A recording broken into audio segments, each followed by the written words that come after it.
Hallelujah. സ്തോത്രം. കർത്താവ് യേശുവിൻ്റെ അതിപരിശുദ്ധ നാമം വാഴ്ത്തപ്പെടുമാറാകട്ടെ. ഒരല്പനേരം നിങ്ങളോട് തിരുവചനം പങ്കുവയ്ക്കാനായി സ്വർഗത്തിൽ ദൈവം ഒരുക്കിയ ഈ സാവകാശത്തിനായി നന്ദി പറയുന്നു. ആമേൻ. മത്തായിയുടെ സുവിശേഷത്തിൽ പറയുന്നു, അധ്വാനിക്കുന്നവരും ഭാരം വഹിക്കുന്നവരും എൻ്റെ പക്കൽ വരുവിൻ, ഞാൻ നിങ്ങളെ വിടുവിക്കാം. നിങ്ങൾ എന്ത് ഭാരം ചുമന്നാലും നിങ്ങൾക്കിനി ഇനിയിപ്പം നമ്മൾ ലോകപരമായി പറഞ്ഞ് എത്ര ടണ്ണെന്ന് പറഞ്ഞാലും അത് എന്ത് വിഷയമെന്ന് പറഞ്ഞാലും യേശു കർത്താവിന് പറ്റാത്ത ഒരു കാര്യവുമില്ല. യേശുവിനെ കൊണ്ട് പറ്റില്ല എന്ന് പറയുവാൻ മാത്രം നടക്കില്ല. കാരണം യേശുവിനെ കൊണ്ട് പറ്റാത്തൊരു കാര്യമില്ല. യേശു സകലത്തിന്മേലും ആധിപത്യമുള്ളവനാ, അധികാരമുള്ളവനാ, അത്ഭുത മന്ത്രിയാ, വീരനം ദൈവമാ. യേശുവിനെ കൊണ്ട് പറ്റാത്ത ഒരു കാര്യമില്ല. അതുകൊണ്ട് പറയട്ടെ പ്രിയ സഹോദര സഹോദരി, നിങ്ങൾ ഏതെങ്കിലും വിഷയത്തിന്മേൽ ഭാരപ്പെടുന്നുവെങ്കിൽ തീർച്ചയായിട്ടും ഞാൻ ഈ വീഡിയോയിലൂടെ നിങ്ങളെ വെറുതെ മോട്ടിവേറ്റ് ചെയ്ത് വേറൊരു തലത്തിലേക്ക് കൊണ്ടുപോകാൻ വേണ്ടി പറയുന്നതല്ല. അടിയൻ്റെ ജീവിതത്തിൽ ദൈവം ചെയ്ത പ്രവൃത്തികളുടെ മധ്യ വെച്ച് പറയുകയാണ്. എനിക്ക് പറയുവാൻ പറ്റും. ഒത്തിരി വിഷയത്തിന്മേൽ, ഒരുപാട് വിഷയത്തിന്മേൽ കർത്താവ് എന്നെ അത്ഭുതമായി നടത്തിയിട്ടുണ്ട്. ഒരുപാട് അപകട സാഹചര്യങ്ങളിൽ, ഒരുപാട് മേഖലകളിൽ നിന്നും സ്വർഗത്തിലെ ദൈവം ആണിപ്പഴത്തിലെ കരം നീട്ടി അതിനെ പൊക്കിയെടുത്ത അനുഭവങ്ങളുണ്ടായിട്ടുണ്ട്. ഞാൻ നിങ്ങളോട് പറയട്ടെ, പ്രതികൂലങ്ങളുണ്ട്, പ്രയാസങ്ങളുണ്ട്, അവിടെ എല്ലാം കർത്താവ് നമ്മളെ അത്ഭുതമായി നമ്മളെ വിടുവിക്കും. അതുകൊണ്ട് കർത്താവ് ശിഷ്യന്മാർ പടക് തുഴഞ്ഞ് അവർ വലയുകയാണ്. അവർക്ക് ഒരു വിധത്തിലും കരക്കടുക്കാൻ പറ്റുന്നില്ല. എന്നാൽ പത്രോസും കൂട്ടരൊക്കെ ഭയങ്കര പ്രശസ്തരായ ഫിഷർമാനാണ്. അവർക്ക് ഏത് പ്രതികൂല സാഹചര്യങ്ങളിലും അവർക്ക് കടലിൻ്റെ അകത്ത് അതിജീവിക്കുക അവർക്കറിയാം. പക്ഷേ അവർ അങ്ങനെ ആ തിരമാലക്ക് അകത്ത് കിടന്ന് അവർ വലയുമ്പോൾ യേശു കർത്താവ് വളരെ നിസ്സാരമായി കടന്നു ചെന്നിട്ട് പറഞ്ഞു, കാറ്റേ കടലെ അടങ്ങുക. അത്രേ ഉള്ളൂ. അതാണ് യേശു കർത്താവ്. അപ്പോൾ ആ യേശു പറയുകയാണ്, നിങ്ങൾക്ക് എന്തെങ്കിലും ഭാരങ്ങളും പ്രയാസങ്ങളും ഉണ്ടെങ്കിൽ നിങ്ങൾ എൻ്റെ മേലിടുക, ഞാനത് നിങ്ങളെ സമാധാനത്തിലേക്ക് കൊണ്ടുവരാം. അധ്വാനിക്കുന്നതിനും ഭാരം വയ്ക്കുന്നതിനും നിങ്ങൾ എൻ്റെ പക്കൽ വരുവിൻ. അപ്പം യേശു കർത്താവ് അങ്ങനെ പറയുന്നെങ്കിൽ കർത്താവ് വാക്ക് മാറാത്തവനും പറഞ്ഞ വാക്ക് പാലിക്കുന്നവനും ആദിനും അന്തനും ആൽഫയും ഒമേഗയുമാണ്. യേശു ഒരു വാക്ക് കൽപ്പിച്ചാൽ അത് കൽപ്പിച്ചത് തന്നെയാണ്. മനുഷ്യനൊരു വാക്ക് കൽപ്പിച്ചാൽ ചിലപ്പോൾ വാക്ക് മാറും, പലതും സംഭവിക്കും. പക്ഷേ യേശു പറഞ്ഞാൽ പറഞ്ഞതുപോലെ സംഭവിക്കും. യേശു നോക്കിയാൽ മതി, അവിടെ അത്ഭുതം സംഭവിക്കും. യേശുവിനെ തൊട്ടാൽ മതി, അവിടെ അത്ഭുതം സംഭവിക്കും. 12 വർഷമായിട്ട് രക്തസ്രാവത്താൽ ബ്ലീഡിങ്ങിനാൽ ഭാരപ്പെടുന്ന ഒരു സഹോദരി, അവർ വല്ലാണ്ട് ഭാരപ്പെടുന്നു. യഹൂദന്മാർ അവരെ കല്ലെറിഞ്ഞ് കൊല്ലും, അവരെ കൊന്നുകളയും. കാരണം അവർ അശുദ്ധിയാണ്, അവർ ബ്ലീഡിങ്ങിലാണ്. അവർക്ക് പുറത്തിറങ്ങാൻ പാടില്ലാത്തൊരു കാലഘട്ടത്തിൽ അവർക്കൊരു കേൾവി കേട്ടു, നസ്രാന യേശു ഇതുവഴി കടന്നു വരുന്നു എന്ന്. ആ സമയത്ത് അവരെ രോഗത്തെക്കുറിച്ചോ അവരുടെ അപ്പോഴത്തെ സാഹചര്യത്തെക്കുറിച്ച് ഓർക്കാതെ, അത് ചിന്തിക്കാതെ അവർ തീരുമാനിച്ചു, എൻ്റെ രോഗമെന്ന ഈ ഭാരം യേശുവിൻ്റെ മേൽ ഇട്ടുവാൻ ഞാൻ റെഡിയാണ്. അവിടെ ആര് എന്തെന്ന് ചിന്തിക്കാതെ അതിൽ ഓടിച്ചെന്ന് യേശു കർത്താവിൻ്റെ വസ്ത്രത്തിന്മേൽ തൊട്ടു. ആ സ്പോട്ടിൽ ആ 12 വർഷം ആ ബ്ലീഡിംഗ് ആയിരുന്ന രക്തസ്രാവക്കാർ സൗഖ്യമായി. അവരുടെ ആ 12 വർഷത്തിനുള്ളിൽ അവർ എത്രയോ ഡോക്ടേഴ്സിനെ കണ്ടു കാണും, എത്രയോ വൈദ്യന്മാരെ കണ്ടു കാണും, എത്രയോ സ്ഥലത്ത് പോയി കാണും, എത്രയോ നേർച്ച കാഴ്ച വഴിപാടുകൾ ചെയ്തിട്ടുണ്ടാകും. പക്ഷെ ഒരു വാക്ക് പറയട്ടെ കർത്താവേ, പറയട്ടെ പ്രിയ സഹോദരങ്ങളെ, അധ്വാനിക്കുന്നവരും ഭാരം വഹിക്കുന്നവരും എൻ്റെ പക്കൽ വരുവിൻ, ഞാൻ നിങ്ങളെ ആശ്വസിപ്പിക്കുക. അതുകൊണ്ടാണ് ആ രക്തസ്രാവക്കാരി അത്രയും 12 വർഷമായിട്ടും ആ ചികിത്സിച്ചിട്ടും മാറാത്ത ആ രോഗമെന്ന ഭാരമായി അവർ ആ ജനക്കൂട്ടത്തിൻ്റെ മധ്യേ കടന്നു ചെന്ന് കർത്താവിൻ്റെ വസ്ത്രത്തെ തൊട്ടു. അത്ഭുതമായി രോഗസൗഖ്യം കിട്ടി. അപ്പോൾ കർത്താവ് പറഞ്ഞു, ആരും എന്നെ തൊട്ടു, എന്നിൽ നിന്ന് ശക്തി പുറപ്പെടുന്നു. അപ്പോൾ കൂടെ ഇരുന്ന ശിഷ്യന്മാർ പറയുന്നു, ഗുരുവേ, അത് ആരെന്ന് എങ്ങനെ തിരിച്ചറിയാനാ? ഇത്ര ജനസമൂഹത്തിന് മധ്യേ അങ്ങ് കടന്നു വരുമ്പോൾ ആര് തൊട്ടു, ആര് സ്പർശിച്ചു എന്ന് എങ്ങനെ തിരിച്ചറിയും? അപ്പോൾ യേശു കർത്താവ് പറയുന്നു, ഇല്ല, എന്നെ ആര് തൊട്ടു? ഞാൻ പറയട്ടെ സഹോദര സഹോദരി, നിന്റെ ജീവിതത്തിൽ യേശുവിനെ വേണമെന്ന് കരുതി നിങ്ങൾ തൊടുവാൻ, നിങ്ങളൊന്ന് സ്വീകരിപ്പാൻ തയ്യാറാണെങ്കിൽ യേശു കർത്താവ് നിങ്ങളെ തൊടും. യേശുവിനെ തൊട്ടവരും യേശു തൊട്ടവരും സൗഖ്യമായിട്ടുണ്ട്. ഞാൻ പറയട്ടെ പ്രിയ സഹോദര, ഒട്ടനവധി പ്രാവശ്യം യേശു കർത്താവിൻ്റെ കരം എൻ്റെ മേൽ വരുവാനിടയായിട്ടുണ്ട്. അനുഭവത്തിൻ്റെ സാക്ഷ്യത്തിൽ നിന്ന് പറയട്ടെ, 25 വർഷം തികയാണ് എൻ്റെ ആത്മീയ ജീവിതത്തിൽ.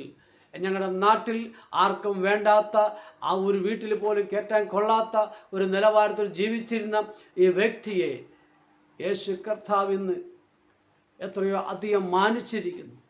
എത്രയോ വ്യക്തികൾക്ക് വേണ്ടി പ്രാർത്ഥിക്കുവാനും ഉപദേശിക്കുവാനും പ്രബോധിപ്പിക്കുവാനും വചനം പ്രസംഗിക്കുവാനും രോഗികൾക്ക് വേണ്ടി പ്രാർത്ഥിക്കുവാനും ഭൂതങ്ങളെ പുറത്താക്കുവാനും മർക്കോസിന്റെ സുവിശേഷത്തിൽ കർത്താവ് ഹല്ലേലൂയ ഗദരദേശത്ത് കർത്താവ് കാല് കുത്തിയപ്പോൾ 2000 ഭൂതം ബാധിച്ച വ്യക്തി അലറിയതുപോലെ പല സ്ഥലങ്ങളിലും യേശു കർത്താവിൻ്റെ നാമം ഉയർത്തുവാൻ കടന്നു ചെല്ലുമ്പോൾ ബാധഭൂതകൾ അലറുന്നത് ഓടുന്നതും കാണുവാൻ ഇടയാകുന്നുണ്ട്.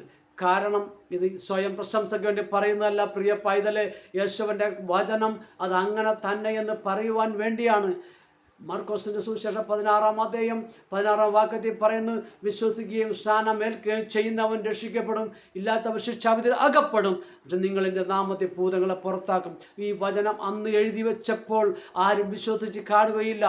രാജു എന്ന് പറഞ്ഞ ഹൈന്ദവ കുടുംബത്തിൽ ജനിച്ചു വളർന്ന ഞാൻ പോലും അത് വായിച്ച് കേട്ട സമയത്തും വിശ്വസിച്ചിട്ടില്ല. പക്ഷേ ഈ കർത്താവിലേക്ക് സമർപ്പിച്ചപ്പോൾ, പൂർണ്ണമായി സമർപ്പിച്ചപ്പോൾ ഈ തിരുവചനം ഉള്ളത് തന്നെയാണെന്ന് വിശ്വസിക്കാനിടയായപ്പോൾ അടിയിലൂടെ കർത്താവ് അത്ഭുതം ചെയ്യാൻ തുടങ്ങി. പ്രിയ പൈതലേ, നിങ്ങളും കേട്ടിട്ടുള്ള വചനം, വായിച്ചിട്ടുള്ള വചനം അത് അതേപോലെ തന്നെ വിശ്വസിക്കുവാൻ തയ്യാറാണെങ്കിൽ നിങ്ങളുടെ കയ്യിലൂടെയും യേശു കർത്താവ് അത്ഭുതങ്ങളെ ചെയ്യും. നിങ്ങൾ സംശയിക്കരുത്, നിങ്ങൾ ഒരിക്കലും സംശയിക്കരുത്. യേശു ജീവിക്കുന്ന ദൈവമാണോ, യേശു അത്ഭുതം ചെയ്യുന്ന ദൈവമാണോ എന്ന് സംശയിക്കേണ്ട. ചില വ്യക്തികൾ വിശ്വാസത്തിലേക്ക് കടന്നു വരുമ്പോൾ അവരുടെ ജീവിതത്തിൽ നേരത്തെക്കാളും കൂടുതൽ തകർച്ച അനുഭവപ്പെടും. അപ്പോൾ ആൾക്കാർ പറയും, അവൻ വിശ്വാസത്തിൽ പോയിട്ട് അവൻ എന്തുണ്ടായി എന്ന് പറയും. പക്ഷേ സഹോദര സഹോദരി, ആ വ്യക്തിയെക്കുറിച്ച് ദൈവത്തിന് വലിയ പ്ലാനും പദ്ധതികളുള്ളതുകൊണ്ട് ആയിരങ്ങളെ 10,000-ങ്ങളെ ക്രിസ്തുവിലേക്ക് അടുപ്പിക്കേണ്ടതന്നെ അവൻ നല്ലൊരു ടീച്ചറായി, നല്ലൊരു അപ്പോസ്തലനായി അവനെ മെനഞ്ഞെടുക്കേണ്ടതിന് കർത്താവിന് പഠിപ്പിച്ചേ പറ്റുള്ളൂ.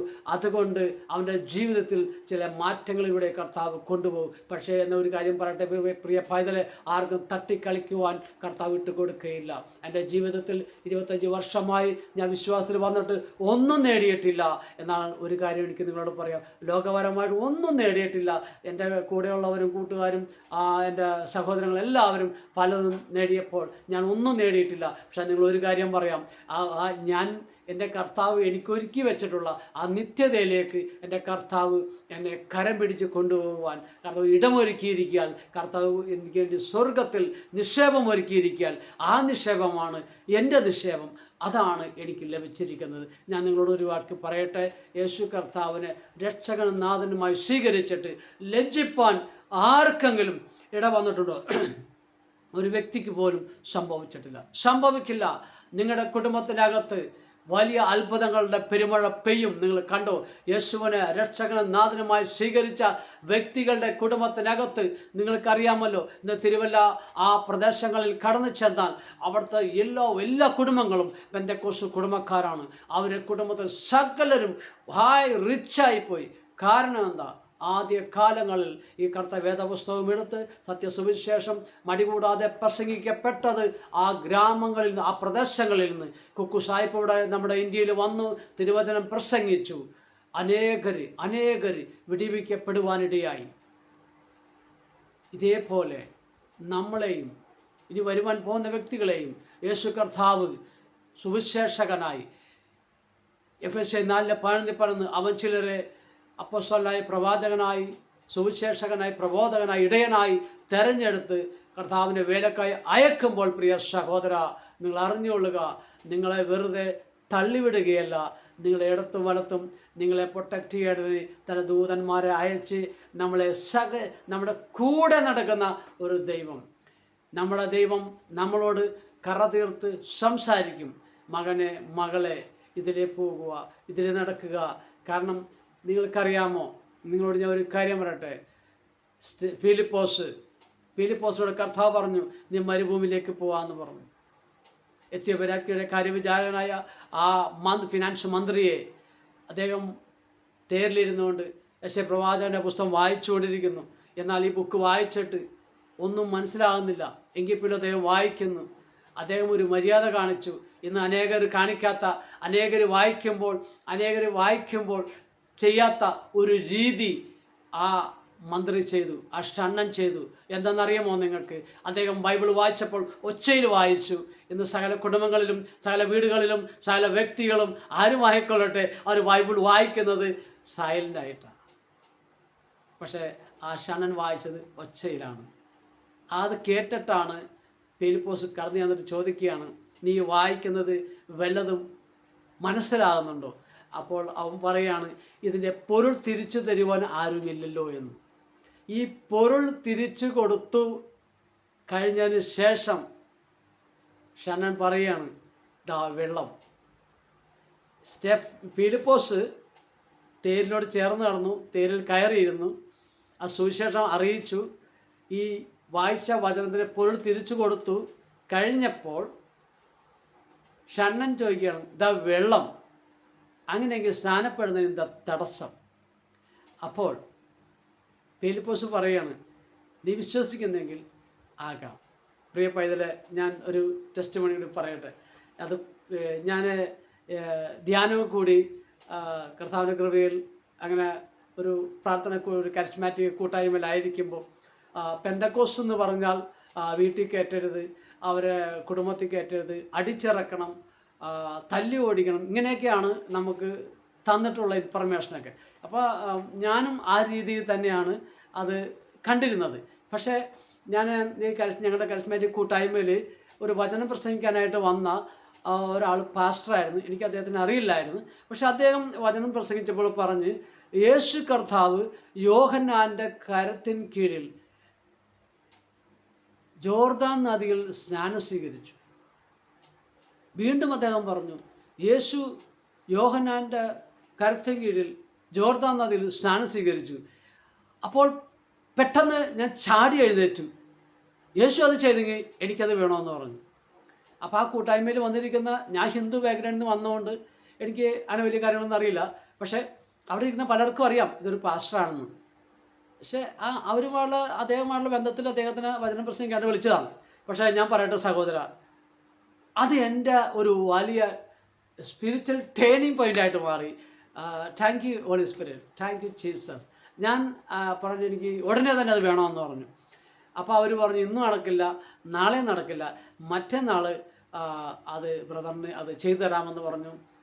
ഞാൻ പറയട്ടെ സഹോദര, വളരെ സന്തോഷത്തോടെ, വളരെ ബഹുമാനത്തോടെ മൂവാറ്റുപുഴയിൽ ഒരു നദിയിൽ വെച്ച് കർത്താവിൻ്റെ വലിയ ജലസ്നാനം സ്വീകരിപ്പാൻ ഭാഗ്യം ലഭിച്ച ഒരു വ്യക്തിയാണ് ഞാൻ.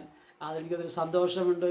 കാരണം അതിനുശേഷം ആത്മീയമായി ഒത്തിരി കാര്യങ്ങൾ കർത്താവ് സ്വപ്നത്തിലൂടെയും ദർശനത്തിലൂടെയും വോയിസായിട്ടും, ഇപ്പോൾ മനുഷ്യർ സംസാരിക്കുന്നത് പോലെയും സ്വപ്നത്തിലും ദർശനത്തിലും തിരുവചനത്തിലൂടെയുമായിട്ടൊക്കെ കർത്താവ് ഒരുപാട് കാര്യങ്ങൾ സംസാരിക്കാനായിട്ട് ഇടയായി. ഞാൻ പറയട്ടെ, നമ്മൾ ഏത് വിഷയത്തിൽ ഭാരപ്പെട്ടാലും, ഏത് വിഷയത്തിൽ നമ്മൾ തകർന്നു എന്ന് വിചാരിച്ചാലും, നിങ്ങൾ ക്രിസ്തുവിലാണെങ്കിൽ തകരില്ല പൈതലേ, തകർക്കാൻ ആർക്കും പറ്റില്ല. നിങ്ങളെ ആരെങ്കിലും മന്ത്രവാദം ചെയ്ത് തകർത്തു, അല്ലെങ്കിൽ മന്ത്രവാദം ചെയ്ത് കുടുക്കി, നിങ്ങൾ പേടിക്കണ്ട. ഏത് മന്ത്രവാദത്തിനും ഏത് ശക്തിക്കും നമ്മൾ തകർപ്പാൻ പറ്റില്ല. യേശു കർത്താവ് ഒന്ന് ചിന്തിച്ചാൽ മതി, എല്ലാ ബന്ധനവും പൊട്ടും. ശീലാസും പൗലോസും കാരാഗ്രഹത്തിൽ കിടന്നു. അവർ കൈകാലുകൾ ആമത്തിലിട്ടു, അവർ കൈകാലുകൾ ബന്ധിക്കപ്പെട്ടു, അവർ ചങ്ങലയാൽ അവർ കാരാഗ്രഹത്തിൽ കിടന്ന് ആരാധിച്ചു. ആ ദൈവത്തിൻ്റെ സാന്നിധ്യം ഇറങ്ങിയപ്പോൾ കാരാഗ്രഹത്തിൻ്റെ അടിത്തറ കുലുങ്ങി, ചങ്ങലകൾ പൊട്ടി, ബന്ധിതർ മോചിതരായി. ഒരു ചങ്ങലയ്ക്കും ഒരു ആഭിചാരത്തിനും ഒരു കെട്ടിനും നിങ്ങളെ പൂട്ടാൻ പറ്റില്ല. ക്രിസ്തുവിലാണെങ്കിൽ, നിങ്ങൾ യേശുവിൽ അടിയുറച്ചിരിക്കുന്നവരാണോ, നിങ്ങളെ തൊടാൻ പറ്റില്ല. ദൈവം അനുവദിക്കില്ല. തൻ്റെ യഹോഭക്തനെതിരെ വിരൽ ചൂണ്ടുന്നവൻ കർത്താവിൻ്റെ കണ്ണിൻ്റെ കൃഷ്ണമണിയെ തോണ്ടുന്നു. അങ്ങനെയെങ്കിൽ നിങ്ങൾ അഭിഷക്ത ഗണത്തിലാണെങ്കിൽ എന്തായിരിക്കും സ്ഥിതി? ഒരു ഭക്തനെതിരെ വിരൽ ചൂണ്ടുന്നെങ്കിൽ കർത്താവിനെ കണ്ട കൃഷ്ണമണിയെ തോണ്ടുന്നു എന്ന് പറയുന്നെങ്കിൽ, കർത്താവിൻ്റെ അഭിഷക്ത ഗണത്തിലേക്ക് നിങ്ങൾ പ്രവേശിച്ചെങ്കിൽ എന്തായിരിക്കും നിങ്ങളുടെ സ്ഥിതി? അതുകൊണ്ട് പറയട്ടെ പ്രിയ പൈതലെ, നിങ്ങൾ ഭാരപ്പെടേണ്ട, പ്രയാസപ്പെടേണ്ട. യേശു കർത്താവ് അത്ഭുത മന്ത്രിയാണ്, വീരനം ദൈവമാണ്. ഏത് നിമിഷവും വിളിച്ചാൽ നാളെ ആട്ടെ മറ്റന്നാളാട്ടെ ഞാൻ ബിസിയാണ്, അങ്ങനെയൊന്നും പറയുന്ന ദൈവമല്ല. ദ സ്പോട്ടിൽ ജ്ഞാനത്തിൻ്റെയും പരിജ്ഞാനത്തിൻ്റെയും പൂർണ്ണനായ മഹത്വപൂർണനായ യേശു രാജാവ് നിങ്ങളുടെ പ്രാർത്ഥന മുറിയിൽ മുട്ടുമടക്കി നിങ്ങൾ ശീലിക്കുക. ദൈവിക ശബ്ദം കേൾക്കുവാൻ പറ്റും. കർത്താവ് നിങ്ങളെ നടത്തട്ടെ, നിങ്ങളെ കർത്താവ് നടത്തും, അനുഗ്രഹിക്കട്ടെ. യേശുവിൻ്റെ നാമത്തിൽ സന്ദേശം കേട്ട വ്യക്തികളെ പിതാവിൻ്റെയും പുത്രൻ്റെയും പരിശുദ്ധാത്മാവിൻ്റെ നാമത്തിൽ കർത്താവെ ഇവർക്ക് വേണ്ടി പ്രാർത്ഥിക്കുമ്പോൾ, കർത്താവെ ഈ അധ്വാനിക്കുന്നവരും ഭാരം വഹിക്കുന്നവരും എൻ്റെ പക്കൽ വരുവിൻ, ഞാൻ നിങ്ങളെ ആശ്വസിപ്പിക്കാമെന്ന് അരുളി ചെയ്ത യേശുവിൻ്റെ നാമത്തിൽ ഈ വ്യക്തികളെ അനുഗ്രഹിക്കുന്നു. അവരുടെ കുടുംബത്തിൽ സ്വസ്ഥത ഉണ്ടാവട്ടെ, ജോലിയിൽ ഒരു വ്യത്യാസമുണ്ടാവട്ടെ, ആത്മീയത്തിൽ കർത്താവെ ഒരു ഉയർച്ച ഉണ്ടാവട്ടെ, സത്യസുവിശേഷം കർത്താവെ അവരുടെ ഹൃദയങ്ങളിൽ പതിയട്ടെ, അവർക്കൊരു ബോധ്യമുണ്ടാകട്ടെ. ഞാൻ അനുഗ്രഹിച്ച് പ്രാർത്ഥിക്കുന്നു. പിതാവിൻ്റെയും പുത്രൻ്റെയും പരിശുദ്ധാത്മാവിൻ്റെ നാമത്തിൽ അനുഗ്രഹിക്കുന്നു കർത്താവെ, യേശുവിൻ നാമത്തിൽ തന്നെ. ആമേൻ, ആമേൻ, ആമേൻ.